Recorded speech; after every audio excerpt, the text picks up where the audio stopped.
नमस्कार, स्वागत आहे तुमचे आमच्या चॅनेलमध्ये। आवाज महामुंबईचा, शोध बातमीचा, कौल मनाचा। चला तर मग आमचे चॅनेल शेअर करा, लाईक करा आणि सबस्क्राईब करा। धन्यवाद। चे विद्यमान आमदार व राज्याचे फलोत्पादन मंत्री भरतशेठ गोगावले यांच्या बालेकिल्ल्यात शिवसेना उद्धव बाळासाहेब ठाकरे पक्षाने मोठी घुसखोरी केली आहे। शिरगाव तालुक्याचे सरपंच व उपजिल्हा समन्वयक सोमनाथ दिगंबर ओझरडे यांनी शिंदे गटाला पहिला मोठा धक्का देताच तालुक्यात राजकीय खळबळ उडाली आहे। 5 डिसेंबर रोजी मध्यरात्री 12:30 वाजता कोंडमालुसरे म्हसकर भावकीतील शेकडो नागरिकांनी शिवसेना उद्धव बाळासाहेब ठाकरे पक्षात जाहीर प्रवेश करून शिंदे गटाची समीकरणे हादरवली आहेत।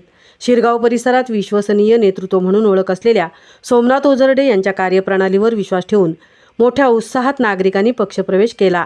शिवसेनेची विचारसरणी उद्धव बाळासाहेब ठाकरे यांचे नेतृत्व आणि स्थानिक स्तरावरील जनहितासाठीच्या सातत्यपूर्ण कामावर विश्वास असल्याने आम्ही शिवसेना उद्धव बाळासाहेब ठाकरे गटामध्ये प्रवेश करत असल्याचे कोंडमालुसरे म्हसकर भावकीतील नागरिकांनी यावेळी सांगितले।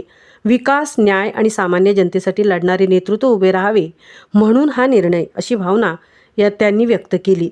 यावेळी बोलताना सोमनाथ ओझरडे म्हणाले, हा प्रवेश म्हणजे जनतेचा माझ्यावर ठेवलेला विश्वास आहे आणि हा विश्वास कधीही डगमगू देणार नाही। विभागाच्या विकासासाठी, जनतेच्या प्रश्नासाठी आणि शिवसेना उद्धव बाळासाहेब ठाकरे पक्षवाढीसाठी या प्रवेशाने विनेरे विभागातील राजकीय समीकरणामध्ये मोठे बदल घडण्याची चिन्हे स्पष्टपणे दिसत असून मूळ शिवसेनेचे बळ अधिक मजबूत झाल्याचे चित्र प्रकर्षाने जाणवत आहे। आवाज महामुंबईचा चॅनेलसाठी नितेश शेलारसह तृप्ती भोईर, महाड।